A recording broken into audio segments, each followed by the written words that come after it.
So hello welcome back everyone to this another beautiful wonderful सा video. आज के video में हम लोग बात करेंगे एसबीसी के पेपर के बारे में। एसबीसी का पेपर जो है बहुत ही ज़्यादा इंटरेस्टिंग पेपर है और थोड़ा बहुत डिफिकल्ट भी पेपर है। क्यों? क्योंकि एसबीसी जो है वो कम्प्लीटली जब आप एग्जामिनेशन में देखोगे ना, जब वैसे तुम इंस्टीट्यूट का मटेरियल पढ़ोगे, आईसीएसआई का मटेरियल पढ़ रहे हो जब, तब तुमको लगेगा यार ये तो बहुत इंटरेस्टिंग सा चैप्टर है या फिर इंटरेस्टिंग सा सब्जेक्ट है। जब तुम एग्जामिनेशन में लिखोगे एसबीसी का पेपर, तब आपको दिखेगा कि यार ये एसबीसी जो है वो एक बहरूपिया है कंपनी लॉ का। तो कंपनी लॉ में जितने भी सारे सेक्शंस है वो सब कुछ काम आने वाला है आपके एग्जामिनेशन में, एसबीसी में, एसबीसी पार्ट ए में। पार्ट ए में आपको दिखेगा कि कंपनी लॉ से भर भर के क्वेश्चंस आ रहे हैं। एंड डेफिनेटली कंपनी लॉ में इतना ज़्यादा डिफिकल्ट क्वेश्चन नहीं पूछा जाता जितना ज़्यादा डिफिकल्ट केस स्टडीज एसबीसी के पार्ट ए में पूछा जाता है। तो आपको ये चीज़ समझना होगा कि एसबीसी पार्ट ए जो है ये बहुत ज़्यादा डिफिकल्ट है इन टर्म्स ऑफ एग्जामिनेशन। लेकिन किसी भी एवरेज बच्चे के लिए ये पास करने का तरीका थोड़ा अलग होगा, इसका प्लानिंग थोड़ा अलग होगा। हम लोग क्या करेंगे, हम लोग देखेंगे कि एसबीसी का पेपर बहुत जल्द से जल्द कैसे हम लोग ईजिली हम लोग इसको क्रैक कर पाए। देखो, थोड़ा दिमाग लगाओ। एसबीसी का जो पार्ट सी है उसमें है 25 मार्क्स। 25 मार्क्स कितने चैप्टर्स? 3 चैप्टर। तो अगर आपने 3 चैप्टर पढ़ लिया आपको मिलने वाला है 25 मार्क्स। तो ये नो ब्रेनर क्वेश्चन है। क्या आपको सबसे पहले पार्ट सी स्टार्ट करना चाहिए? Answer is yes. सबसे पहले you have to start with part C. ये तीन चैप्टर आपको इस प्रकार से करना है कि कोई भी क्वेश्चन आ जाए, इन इन 3 पार्ट से आप वो सकोगे। ठीक है, तो इस प्रकार से you have to study part C. यहाँ पे 25 मार्क्स अगर आपने अचीव कर लिया फिर कोई दिक्कत नहीं है एग्जामिनेशन में पास करने के लिए। क्यों? क्योंकि आपको चाहिए एडिशनल 25 मार्क्स। तो क्या 25 मार्क्स एडिशनल हम लोग पार्ट सी से ले सकते हैं, पार्ट बी से ले सकते हैं? हाँ, पार्ट बी से हम लोग 25 मार्क्स उठा सकते हैं क्योंकि 35 मार्क्स है यहाँ पे total marks. And part B में सिर्फ 6 चैप्टर्स है। तो अगर आप 6 चैप्टर पढ़ लोगे तो आपको मिल जाएगा 35 मार्क्स। फिर भी मैं कहता हूँ कि चलो 35 मार्क्स है, आप 15 मार्क ही उठा लो यहाँ से। अगर 25 प्लस 15 कर लो तुमको कितना मिलने वाला है? 40 मार्क्स। तो यहाँ पे आपको मिल रहा है 40 मार्क्स। ठीक है, यहाँ पे ऑलमोस्ट पास मार्क आपको मिल चुका है। अब पास करने के लिए कितना मार्क्स चाहिए? सिर्फ 10 मार्क। तो अगर पार्ट ए 40 मार्क का आ रहा है, इसमें से आपको 10 मार्क नहीं मिल सकता? डेफिनेटली मिल सकता है 10 मार्क। 10 मार्क अब आराम से उठा सकते हो from part A. Part A से 10 मार्क अगर तुमने उठा लिया, कितना हो रहा है आपको? 50। समझ में आ रहा है? 50 मार्क्स। तो 50 है आपका, क्या बताओ, टोटल मार्क्स जो आपको स्कोर करने हैं फॉर क्रैकिंग द एग्जामिनेशन। तो इस हिसाब से आपको प्लानिंग करना है। ये डेफिनेटली हो सकता है कि पार्ट सी से आपको 25 आउट ऑफ 25 मार्क्स ना मिले, तो वो एडजस्ट कर लेना है। यहाँ पे जैसे आपको 15 मार्क्स आपको मैंने बोला है लाने के लिए, आप यहाँ पे 20 मार्क्स ले आओ। या फिर जहाँ पे मैंने 40 में से सिर्फ 10 लाने के लिए बोला है, वहाँ पे आप 20 मार्क्स लेकर आओ जाओ। तो ईजी है, बहुत ज़्यादा ईजी है पास करना एसबीईसी। जितना ज़्यादा डिफिकल्ट लगता है एग्जामिनेशन में पेपर देखने के बाद, उतना ही ज़्यादा ईजी है अगर आपने प्रॉपर प्लानिंग से गए तो। ठीक है, तो इस बात का ध्यान रखना है। अब बहुत कुछ है बोलने के लिए, आपको समझना होगा धीरे धीरे। देखो, सुनो अच्छे से। पार्ट सी जो है ना, पार्ट सी में डोरमेंट कंपनी बहुत ही ज्यादा इजी पेपर है। मैंने इसका वीडियो लेक्चर डाल देना है, ये पार्ट सी का पूरा वीडियो लेक्चर डाल देना है। ठीक है, इसको आपको बहुत अच्छे से कर लेना है। और मैं ये दावे के साथ कह सकता हूँ कि अगर आपने वो वीडियो लेक्चर देख लिया पार्ट सी का, तो आपको कोई नहीं रोक सकता 25 आउट ऑफ 25 सिक्योर करने से। ठीक है, इतना ज़्यादा ब्यूटीफुली मैंने वो समझा रखा है। तो आपको क्या करना है, पार्ट सी बहुत अच्छे से कर लेना है। पार्ट सी में कुछ चीज़ें जो बच्चे छोड़ छोड़ के चले जाते हैं या फिर भूल के चले जाते हैं, वो है फॉर्म नंबर्स।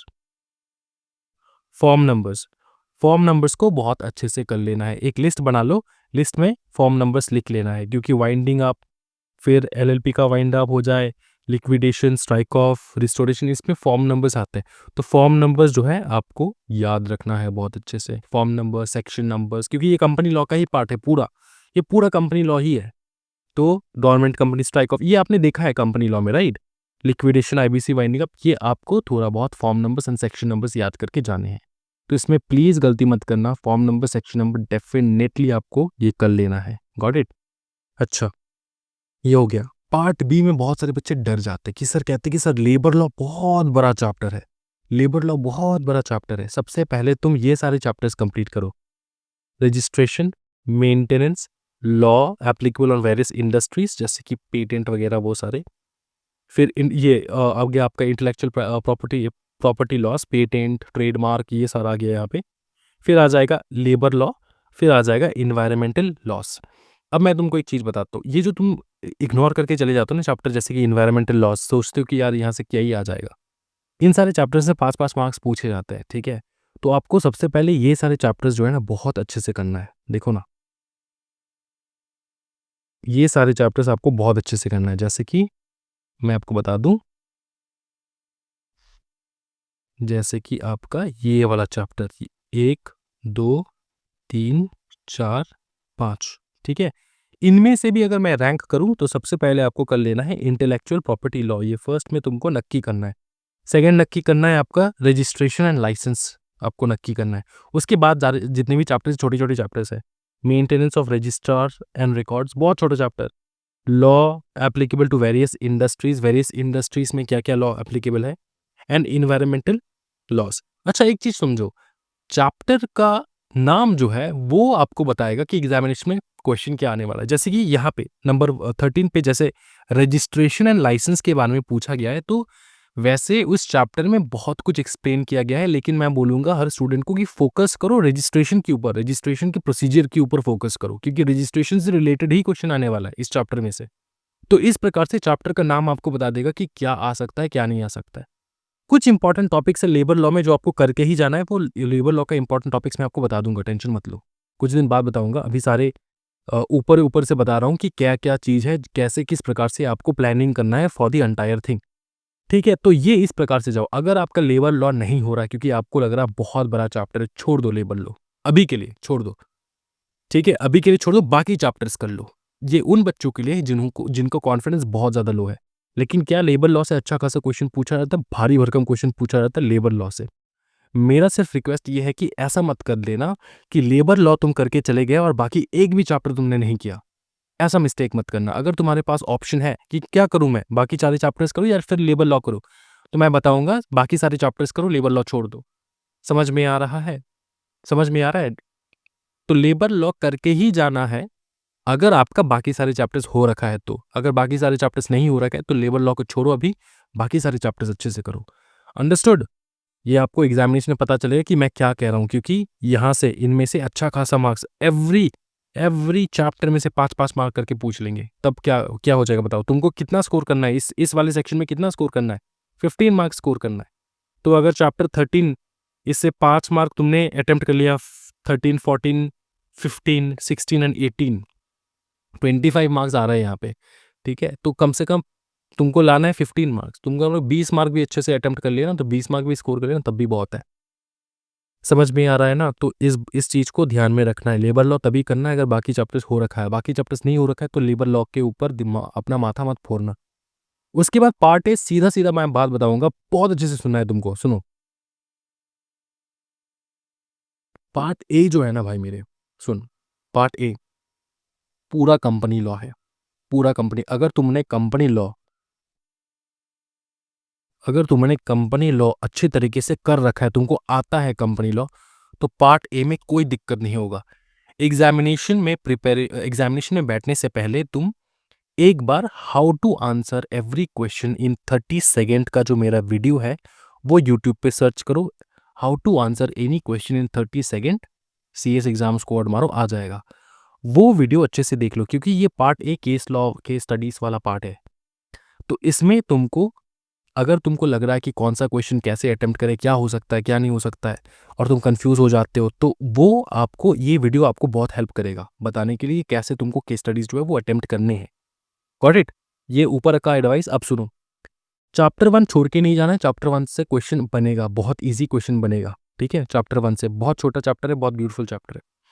कंपनी का चैप्टर स्किप, एमओए स्किप, लीगल स्टेटस कर सकते हो, एलएलपी तुमको करके जाना है।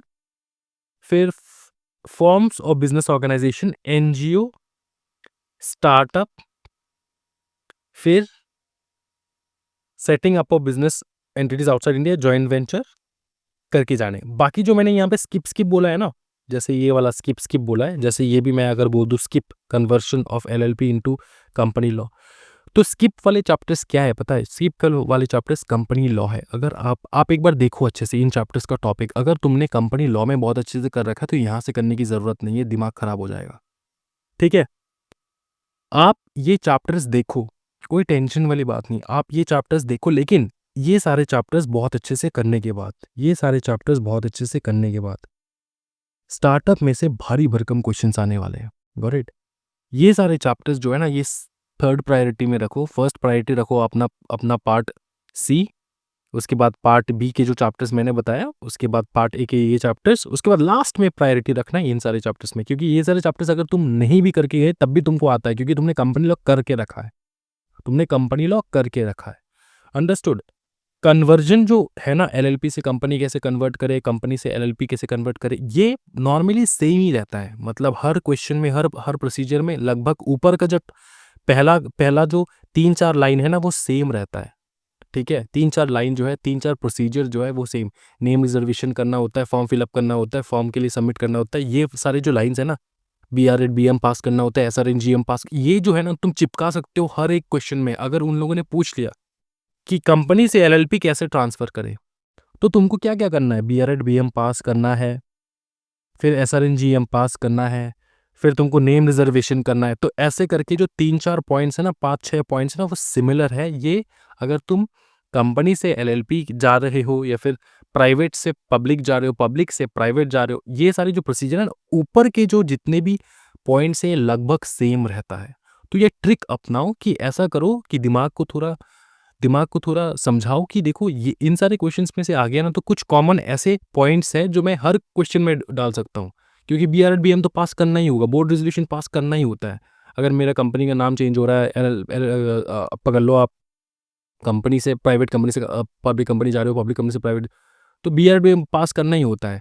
इस प्रकार से रेजोल्यूशंस पास करने होते हैं, मीटिंग करना ही होता है। पब्लिक कंपनी है तो एसआरएन पास करना ही होता है, तो नेम रिजर्वेशन तो करना होता ही है, तो उनके फॉर्म नंबर्स वगैरह वगैरह। तो ये सारी जो चीज़ है ना, थोड़ा आपको ध्यान दे के जाना है। ये थोड़ा टेक्निकल स्टडी है ये वाला कन्वर्शन, इसको तुम उस प्रकार से करो, इसको तुम उस प्रकार से करो। फिर एमओए एओए जो है ना, memorandum of association and article of association, याद करो कंपनी लॉ में तुमने कर रखा है ये चीज़, ये तो करने की कोई बात नहीं है यहाँ पे। यहाँ पे तुम मत करो, कंपनी लॉ से जो कर रखा है वही नॉलेज लेकर चले जाओ, काफ़ी है। ठीक है? लीगल स्टेटस क्या बनता है, कंपनी का लीगल स्टेटस कंपनी लॉ में पढ़ रखे हैं हम लोग, कंपनी का। और ये जो चैप्टर है कंपनी, ये भी तुम कर सकते हो, अगर बिना पढ़े कर सकते हो, लेकिन तुमको जो फोकस में डालना है वो ये सारे चैप्टर्स जो कि थोड़ा अलग है। स्टार्टअप बहुत अच्छे से कर लेना है, सबसे पहले स्टार्ट करना है स्टार्टअप से, उसके बाद जाना है चॉइस ऑफ बिजनेस ऑर्गेनाइजेशन पे, फिर एलएलपी बहुत अच्छे से करना है। बहुत भारी भरकम क्वेश्चंस पूछे जाएंगे इन चैप्टर्स में से, तो ये वाले चैप्टर्स आपको बहुत अच्छे से कर लेना है। आज मैंने अपलोड किया है वीडियो एसबीसी का, कुछ ये चैप्टर्स जो मैंने कवर किया है, तो बहुत सारे स्टूडेंट्स कह रहे थे सर बाकी चैप्टर्स नहीं आने वाले। जो चैप्टर्स मेरे को इंपॉर्टेंट लगता है, मेरे को लगता है कि ये चैप्टर्स तुम्हारा हो जाएगा, ये चैप्टर्स तुमने कर लिया तो हो जाएगा, तो वो वाले चैप्टर्स मैंने अपलोड कर दिए है। ठीक है? फिर भी मैं चेक करूंगा, अगर मेरे को लगता है कि और कुछ जाना चाहिए तो मैं और एक वीडियो एसबीसी का पार्ट ए ला सकता हूँ, लेकिन जितना मैंने लाया है 4-5 चैप्टर मैंने डाल रखा है, वो चैप्टर बहुत अच्छे से करके जाओ। अगर ये वाले चैप्टर्स तुमने कर रखा है ना, तो तुम्हारा कोई बाल-बाका नहीं कर सकता, समझ में आ रहा है? बहुत अच्छे से तुम स्कोर कर सकते हो। एनजीओ से क्वेश्चन आएगा, ठीक है? एलएलपी से तो बहुत क्वेश्चन्स आते हैं, एलएलपी, स्टार्टअप, फिर चॉइस ऑफ बिज़नेस ऑर्गेनाइज़ेशंस, ये ईज़ी चैप्टर्स हैं, थोड़े डिफरेंट चैप्टर है, इसलिए इन चैप्टर्स में तुमको थोड़ा माथा मारना है स्टार्टिंग में। फिर बाकी अगर तुमको लगता है कि यार मेरे को टाइम मिलेगा, नहीं मिलेगा पूरा रिवीजन करने के लिए, तो ये सारे चैप्टर्स तुम रिवीजन का स्किप कर सकते हो, क्योंकि ये तुमने कंपनी लॉ में कर रखा है। कंपनी लॉ का एग्जामिनेशन सबसे पहले होगा, उसके बाद होगा एसबीसी, तो तुमको याद रहेगा वो चीज़ जो तुमने पढ़ रखा है। एमओ एओ तुमने कंपनी लॉ का एग्जामिनेशन देने के बाद तुमको देना है एसबीसी, तुमको याद रहेगा वो सारा चीज़। अंडरस्टूड ना? ये थोड़ा टेक्निकल स्टडी करो। बहुत सारे बच्चे कह सकते हैं कि सर थोड़ा डिटेल में बताया गया है एसबीसी में, तुमको ज़्यादा डिटेल में लिखना नहीं है एग्जामिनेशन में, तुमको सिर्फ टू द पॉइंट आंसर्स लिखने हैं। और ज़्यादा बात यह है कि तुमको कितना कवरेज है, तुमने कितना कवरेज किया है पूरे सिलेबस में। तो अगर तुमको लग रहा है कि डिटेल पढ़ते पढ़ते मेरा कवरेज कम हो रहा है, तो क्यों डिटेल पढ़ना, ज़्यादा डिटेल में मत जाओ, कवरेज अच्छे से रखो, सो दैट किसी भी कोने से क्वेश्चन पूछ ले, कुछ तो तुम लिख के आ सकते हो उन सारे जो है टॉपिक में। अंडरस्टूड? तो थोड़ा इस प्रकार से दिमाग लगाओ। ये रहेगा तुम्हारा पूरा स्टडी प्लान फॉर एसबीईसी। अंडरस्टूड। इसका जो 3 टर्म का जो पेपर एनालिसिस है वो मैंने चिपका दिया है इस पीडीएफ के साथ, और वो आपको मिल जाएगा हमारे टेलीग्राम चैनल में। तो टेलीग्राम चैनल ज़रूर देखना है। वीडियो को अभी भी अगर लाइक नहीं किया तो लाइक कर दो, ज़्यादा से ज़्यादा शेयर कर दो। मैं ऐसे ही इंटरेस्टिंग वीडियोस लाऊंगा ज़्यादा से ज़्यादा, so that your examination crack कर लो तुम लोग बहुत अच्छे से। ठीक है, तो thank you so much everyone. Happy learning guys. Like the video, subscribe to channel. Thank you, happy learning, bye bye, take care, जय हिंद।